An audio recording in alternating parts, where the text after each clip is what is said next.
Good evening. Happy Halloween, everyone.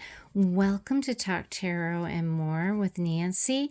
Tonight, I wanted to go over this beautiful deck called the Jack-o'-lantern deck. I wanted this last year and was not able to get it. I don't remember if it just wasn't available or whatnot. And when I saw it this year, I was like, yes, I definitely have to have it. Anyone that knows me and follows my Facebook page or my channel knows that I love seasonal decks. I gravitate to them. So I like to have, October decks, November decks, holiday December decks, winter decks, spring, summer type decks. So this was an instant attraction to me. I had an instant connection with it as soon as I opened it up. And I did the cardinal rule or broke the cardinal rule where I felt instantly connected with it, and I didn't even cleanse or anything. I just went with it, and I had really good tarot card readings from it instantly. So tonight I wanted to show you all it because I go through deck reviews all the time to figure out what deck I want. I watch card by card to see if this is a deck I'd like to have for myself. So I thought I would do the same for all you too. This deck comes in your traditional tuck box, your standard tuck box, and it has your standard white little book. It's actually not bad of a white book. It does come in English and I think French because I can never pronounce the creator of the deck. I think it's like something Scarborough or something like that. I can never say his name, but it comes in both languages. Deck backs are just as important to me as the actual cards themselves. I like these deck backs. It is not edged. However, I would like to edge it at some point. Maybe over the summertime I will for fall next year. The card stock is good. It's got bend to it, but it's not too thin. It shuffles very well. Maybe a tad slippery sometimes, and it riffle shuffles very well. I'm not very good at riffle shuffling, so, but I know what I can do with it. It does well, so I'm sure an experienced shuffler would love these cards. So without further ado, I will go and show you the cards. Beautiful colors. For fall. I just absolutely love everything about this deck. There's some decks that I've bought and thought I could get past a couple cards and realized, no, I hate those cards. And I can't work with a deck because just a couple cards. There's not one card in this deck that I don't like. So without further ado, we'll run through these cards. These is the Page of Cups, Temperance. Look at that death card. Isn't it absolutely stunning? Just love the black on the black. These cards over here. We have the Three of Pentacles, the Nine of Cups. Oh, look at this one. This plum coat of his with this sky is just, I just absolutely love it. Whoever did the artistry nailed it on this. The Five of Wands, the Six of Pentacles, the Knight of Wands, the Six of Swords,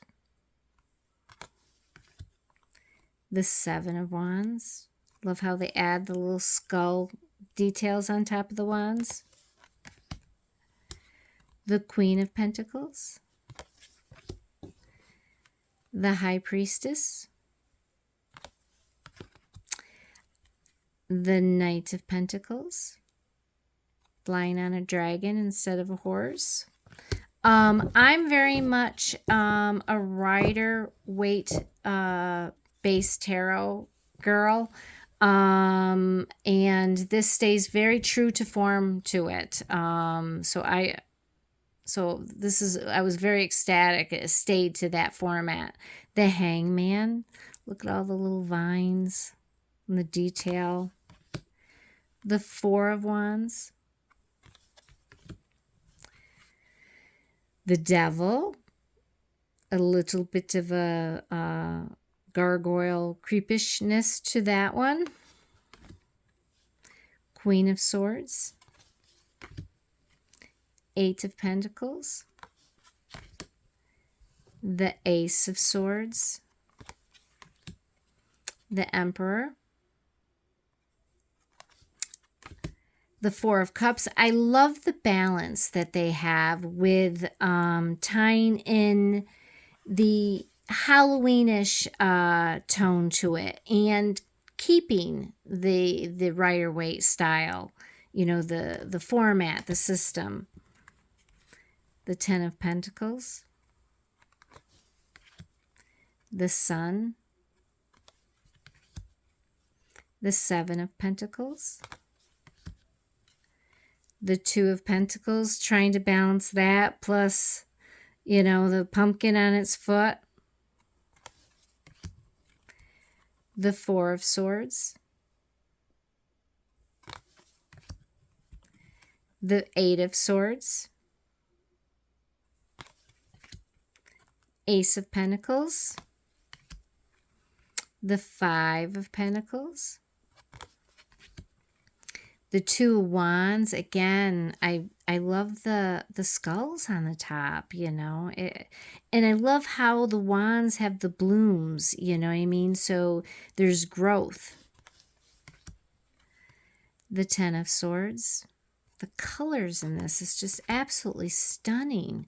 They really complement each other. They pull in the fallish colors so well. Eight of Wands. The Strength. Two of Cups. The King of Wands. The Chariot.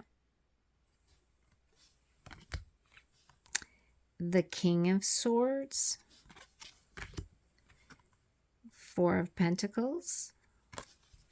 Oops, got one upside down. Whoops, it was the King of Cups.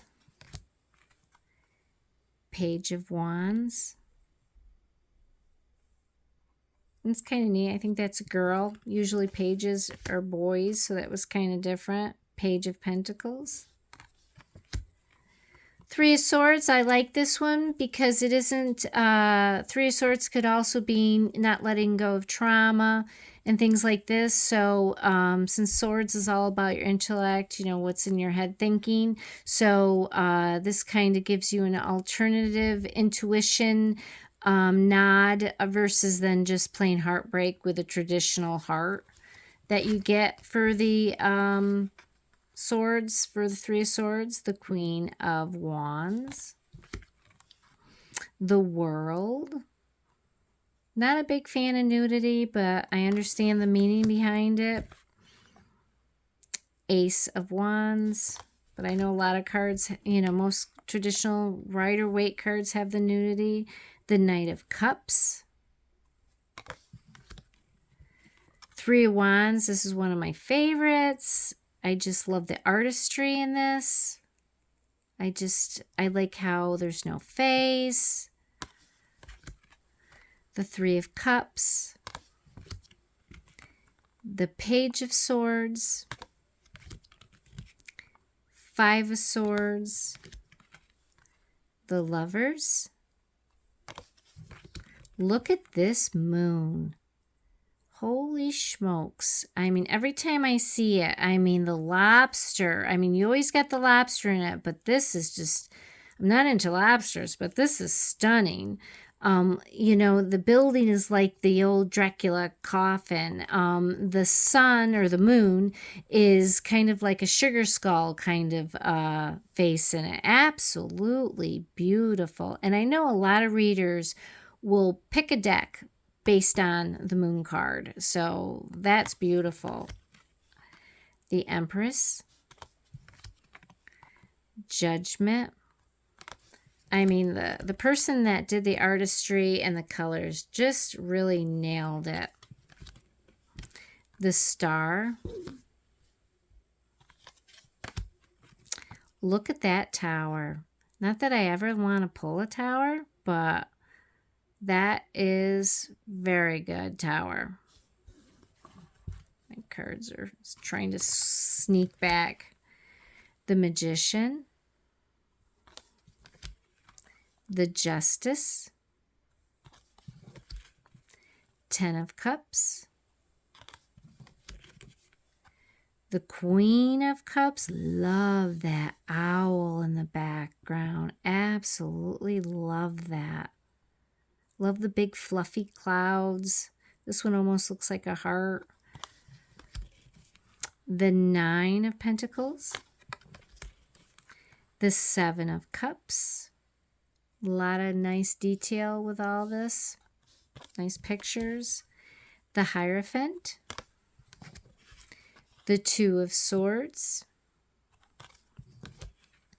The Wheel. The Seven of Swords. Love the Hermit. I also always check out the Hermit card in every deck. The Ten of Wands. Boy, that Fool.